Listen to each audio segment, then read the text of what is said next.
मेरे जैसे शून्य को शून्य का ज्ञान बताया, हर अंक के पीछे शून्य जुड़ने का महत्व समझाया। आज शिक्षक दिवस की बहुत सारी शुभकामनाएं आप सभी को। आज मैं मेरे सारे गुरु वर्ग को जब मैं याद करती हूँ तो शतशः नमन करने की आज दिल से इच्छा होती है, क्योंकि हर गुरु जीवन में आकर हमें अंधकार से प्रकाश की ओर लेकर गया है। हमको जो सिखाया है उन्होंने, वो हमारे जीवन के हर क्षेत्र में आज हमें उपयोगी हो रहा है।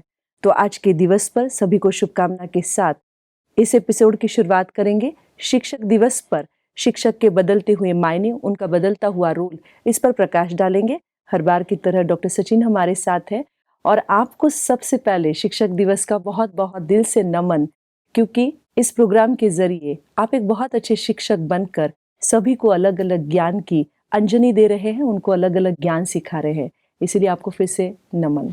ओम शांति। ओम शांति। शिक्षक दिवस की जब हम बात करते हैं तो शिक्षकों को बदलते हुए रोल के बारे में सबसे पहले हम जानना चाहेंगे। पहले तो मेरे तरफ से भी सभी शिक्षकों को, गुरुओं को दिल से नमन और उनका बहुत बहुत शुक्रिया। और सबका गुरु है ना, शिक्षकों का शिक्षक और गुरुओं का गुरु परमपिता परमात्मा, जो कि ज्ञान का सागर है, और उनको हम दिल से धन्यवाद देते हैं कि उन्होंने हमारी बुद्धि को प्रकाशित किया और हम इस के लिए निमित्त बन रहे। इस सीरीज के द्वारा बहुत लोगों के जीवन में जो परमात्मा ने हमें ज्ञान दिया है, उसके द्वारा जीवन को श्रेष्ठ बनाने के निमित्त बन रहे हैं। उस विषय को टच करने के पहले मैं थोड़ा शब्दों के ऊपर बोलना चाहूँगा। टीचर्स डे का यूजुअली जब टीचर बोलते हैं ना, तो लोगों के आंखों के सामने स्कूल और कॉलेज के टीचर ही आते हैं, तो वो बहुत लिमिटेड अर्थ होगा अगर आप टीचर्स को लेंगे तो। हालांकि ऐसे कहा जाता है कि हर व्यक्ति जो आपको कुछ ना कुछ सिखाता है वो आपका टीचर है। इवन समय भी टीचर है। यस, समय भी टीचर है। हैविंग सेड दैट, मैं कहना चाहूंगा कि भारत में अलग अलग शब्द इस्तेमाल किए, उसमें से एक शब्द तो आपने इस्तेमाल किया गुरु, लेकिन भारत में टीचर्स के अलग अलग शब्द है उसके लिए। जैसे कि आचार्य, ये भी एक शिक्षक का ही रूप है। फिर एक होता है पंडित, वो भी शिक्षक का रूप है। एक अध्यापक होता है, एक मार्गदर्शक होता है, एक पुरोहित होता है, और एक पुजारी होते हैं। ये सब शिक्षक है जी। इन सब का अर्थ अलग अलग बताया है। तो गुरु जो आपने ठीक कहा, गु मतलब अंधकार और रू मतलब दूर करने वाला, जो आपके जीवन से अंधकार को दूर करता है उसको गुरु कहते हैं। हालांकि गुरु ये शब्द देहधारी गुरुओं के साथ गया है, लेकिन जो गुरुओं का भी गुरु है, जिसको हम सदगुरु कहते हैं या परमपिता परमात्मा है, वो सबका गुरु है। उसके बाद जो शब्द आता है वो है आचार्य। आचार्य शब्द मुझे बहुत इंटरेस्टिंग लगा, अच्छा लगा। और जो प्रधान आचार्य होता है उसे प्राचार्य कहते हैं। तो आचार्य वो है जो वेद और शास्त्रों के ज्ञाता है, लेकिन आचार्य का शब्द जो मैं लेता हूँ कि वो ये है कि जो अपने आचरण से दूसरों को सिखाता है, वही आचार्य है। माना inspiring others through his own codes of conduct. तीसरा है पुरोहित। पुरोहित किसे कहते हैं? तो पुरोहित वो है जो परहित, माना दूसरों के हित की जिसको चिंता लगी रहती है। और प्रमुख पुरोहित पहले भारत में जो गुरुकुल प्रथा थी, उसमें जो प्रमुख था उसको मुख्य पुरोहित कहते थे। और वो अपने विद्यार्थी या शिष्य थे, उनकी चिंता उनको लगी रहती थी। तो पुरोहित माना दूसरों की चिंता करता है, दूसरों के कल्याण की चिंता करता है, उनके हित के बारे में सबसे पहले सोचता है। और फिर जो पंडित होते हैं, दे आर लाइक मास्टर्स। उनका एक सब्जेक्ट में मास्टरी होती है। It's like a PhD holder. हाँ, PhD होल्डर वो पंडित होते हैं। और पंडित किसी की विषय की गहराई में आपको लेके जाते हैं। और पुजारी जो होते हैं, फिर वो पूजा पाठ करने वाले, देवी देवताओं के किस विधि से करना है वो सिखाने वाले, वो पुजारी होते हैं। फिर और एक शब्द है अध्यापक, और प्रमुख अध्यापक को प्राध्यापक कहते हैं, जिसको आज प्रोफेसर कहते हैं। तो जो अध्ययन करने की कला सिखाता है, जो फोकस रहना सिखाता है, वो है अध्यापक। जी, तो ये सब शेड्स है, तो अलग इसमें अलग। देखो कि भारत में बहुत गहराई से विचार किया गया है, जबकि फॉरेन में केवल टीचर ही कहते हैं। जी, तो यस, आपका प्रश्न सही है कि इस समय टीचर का रोल बदलते गया है। जी, तो अगर हम बड़ी व्याख्या देखें तो हर एक से हम सीखने को तैयार होते हैं, लेकिन अगर हम ट्रेडिशनली स्कूल और कॉलेज के टीचर्स की तरफ देखें, फिर यस, बहुत सारे चैलेंजेस है आजकल टीचर्स के सामने, क्योंकि जो ज्ञान हमको परमात्मा शिव बाबा ने दिया है उस अनुसार इस समय तमो प्रधान समय है, कलयुग का अंतिम समय है, तो आत्माओं की शक्ति खत्म हो गई है।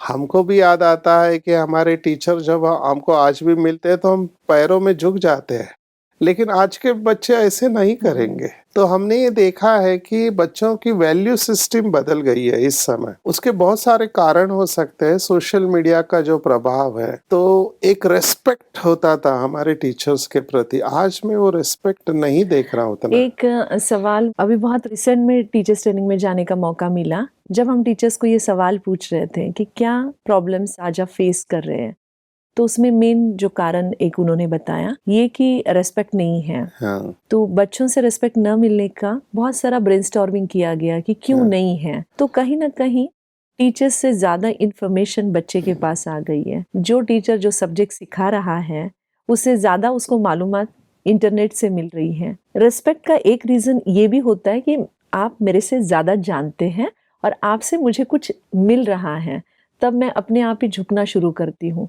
क्या ये एक मेन कारण हो सकता है यस, आपके वेरी अनुसार? इंपॉर्टेंट, बहुत अच्छी बात आपने कही। मैं एक मेडिकल कॉलेज में भी गया था, फेमस मेडिकल कॉलेज है, तो वहाँ के स्टूडेंट ने भी कहा टीचर का माना लेक्चर को अटेंड ही नहीं करते। तो कारण पूछा तो कहते ये सब जो बताते हो सब यूट्यूब पे अवेलेबल है, फिर हम क्यों वापिस बैठे। यहाँ पर मैं एक बेसिक फर्क करना चाहूंगा कि there is a difference between information and knowledge. इसीलिए गुरुकुल प्रथा बहुत इंपॉर्टेंट थी। इंफॉर्मेशन माना बाहर की दुनिया की जानकारी, वो तो आप सबको मिल सकती है, इंटरनेट पे अवेलेबल है, पर ज्ञान जो होता है वो अंदर से आता है, नंबर 1। नंबर 2, रेस्पेक्ट और कम होने का कारण कि टीचर्स बोलते शायद कुछ एक है और दिखाई कुछ और देता है। आचरण वैसा नहीं है, आचरण जैसे इस आपने आचार्य बताया कि हाँ, खुद के आचरण से नहीं अगर वो बता रहे। आचरण में नहीं है तो स्टूडेंट कैसे रेस्पेक्ट करेंगे। मैं ये नहीं कहूंगा कि सब ऐसे हैं, लेकिन कुछ ऐसे केसेस हमको देखने में आते हैं। अगर टीचर्स कह रहे हैं बच्चों को कि ये चीज अच्छी नहीं है, इससे एडिक्शन होता है, और खुद वो एडिक्शन करते हैं, तो फिर स्टूडेंट रेस्पेक्ट कैसे करेंगे। ये भी मैं अपने अनुभव से कह रहा हूँ। एक स्टेट में एक इलाके में मैं गया, वहाँ के कितने टीचर्स तंबाकू के प्रोडक्ट्स खाते हैं, माने ये सबको पता है, और फिर उनको बताया जाता है क्योंकि नेशनल टोबैको कंट्रोल प्रोग्राम है कि सभी स्कूल कॉलेजेस टोबैको फ्री होनी चाहिए, और वो बच्चों को कह रहे हैं कि आप नहीं खाओ, तो उसका इम्पैक्ट नहीं पड़ेगा। जी, ये भी कारण हो सकता है कि बच्चों को रेस्पेक्ट दिखाए। खत्म होता है। और तीसरी बात जो आपने बहुत इंपॉर्टेंट बताई कि देखो भले वो नॉलेज है, लेकिन वो सिखाने का तरीका है, इसके ऊपर आजकल बहुत चल रहा है कि it is not the information, it is the way you gave that information. जी, हम ऐसे कहते हैं कि टीचर वो नहीं होता है कि जो आपके सवालों के जवाब दे। टीचर वो कहता है कि जो आपके सवाल पूछना ही बंद कर दे, या आपको सवाल पूछने के नई तरीके सिखाए, वो अच्छा टीचर होता है। आपके अंदर इंक्विजिटिवनेस, क्यूरियोसिटी उत्पन्न करने वाला, जी, वो सच्चा टीचर होता है। तो समवेयर मुझे ऐसे लगता है कि हमारा देखने का दृष्टिकोण टीचर्स का भी स्कूल और कॉलेज में बदलना चाहिए, और इसके ऊपर काफी कुछ अभी हो रहा है रिसर्च कि कैसे हम नॉलेज बच्चों को दे दिया जाए। और एक इंटरेस्ट कम होने का कारण जो मैं देख रहा हूँ, क्योंकि हम देख रहे हैं एजुकेशन या डिग्री होल्डर्स बहुत होते जा रहे हैं, लेकिन आगे क्या उसके बाद में।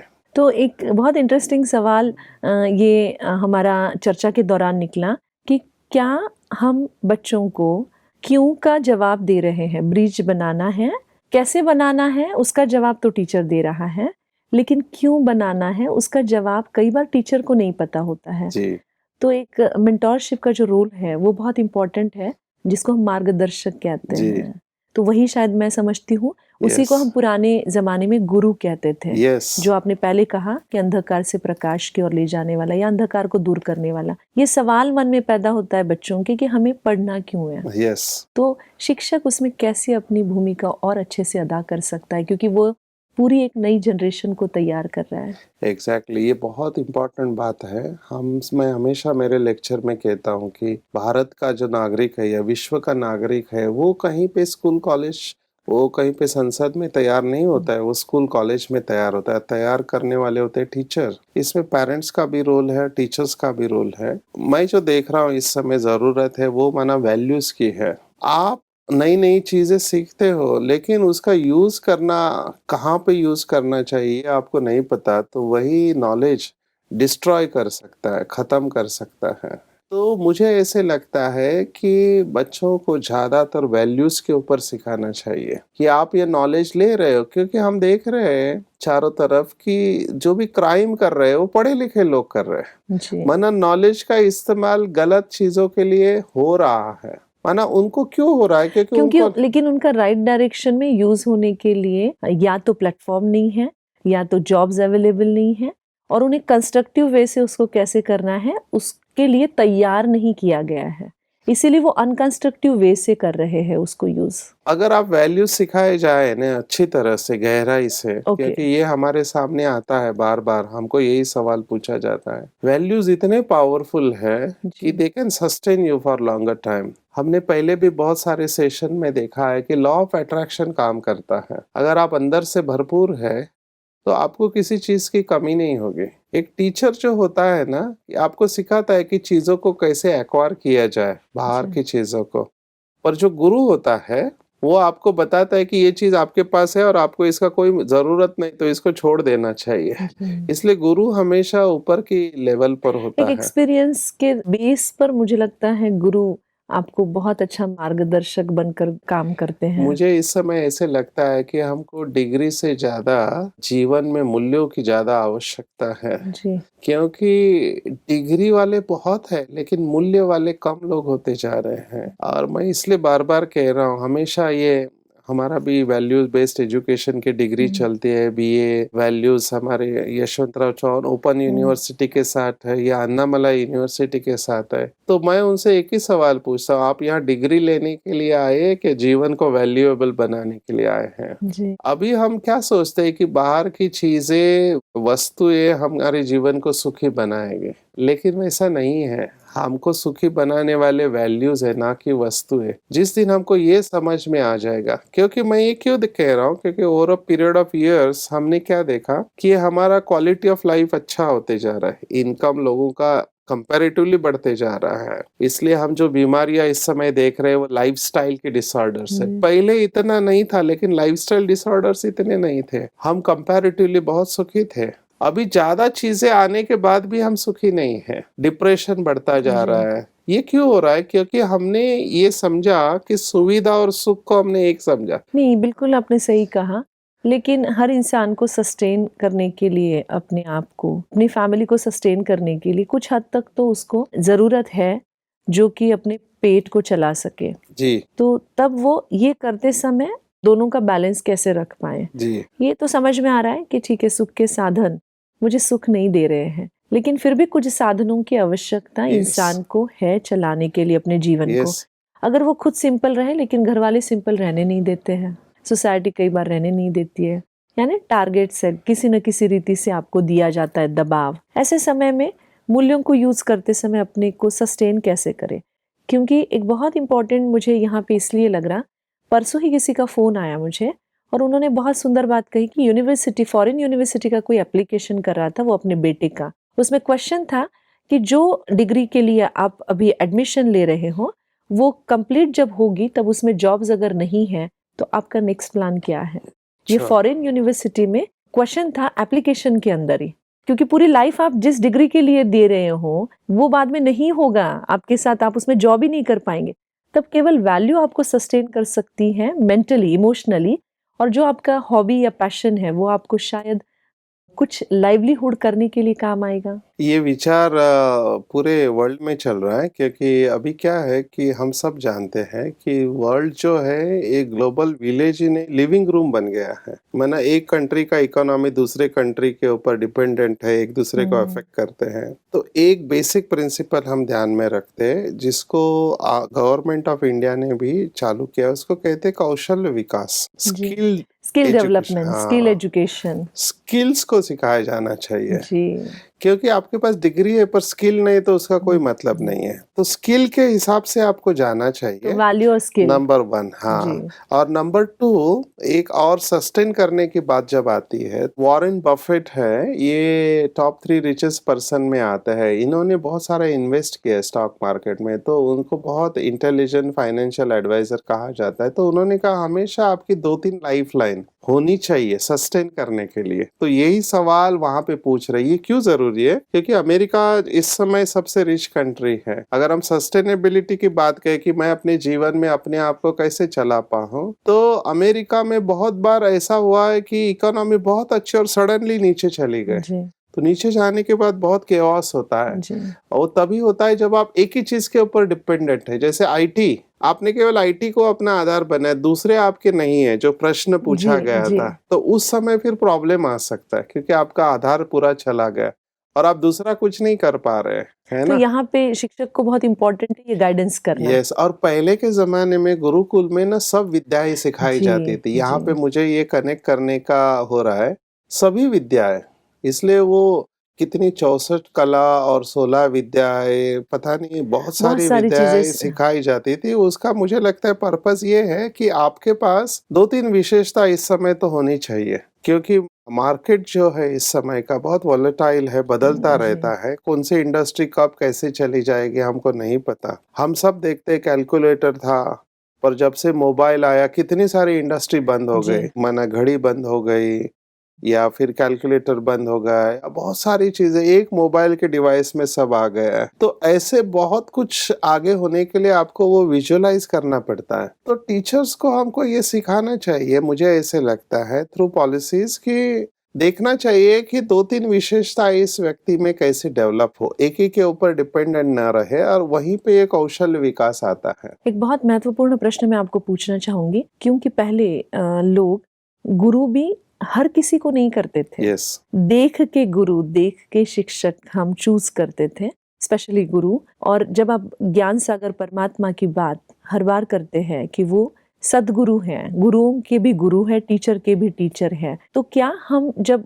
उनका ज्ञान हमें मिल जाता है तो फिर किसी और गुरु को करने की हमको जरूरत है भी या नहीं? बहुत अच्छा सवाल है। ऐसे कहते हैं कि परमात्मा प्राप्ति के बाद और कुछ भी पाना श्रेष्ठ नहीं रहता। भक्ति मार्ग में ऐसे कहते हैं, that is the highest aim, क्योंकि बीज वो है, कल्प वृक्ष का बीज है। तो जो बीज है उसमें पूरा कल्प वृक्ष समाया हुआ है। तो जिस दिन हमको परमात्मा प्राप्ति रियलिटी में हो जाते हैं, हम अंदर से सचमुच में भरपूर हो जाते हैं। और परमात्मा ने इतना स्पष्ट ज्ञान हमको दिया हुआ है, 5000 वर्ष का चक्र, 84 जन्म, सतयुग त्रेता द्वापर कलयुग। जब ये स्पष्ट नॉलेज हमको पता चल जाता है, कर्मों की गुह्य गति पता चल जाती है, तो मुझे नहीं लगता है किसी देहधारी गुरु की आवश्यकता है। पर हमको नॉलेज दुनिया के बारे में सस्टेन करने के लिए हम ले सकते हैं, किसी भी प्रोफेशन का नॉलेज लेना।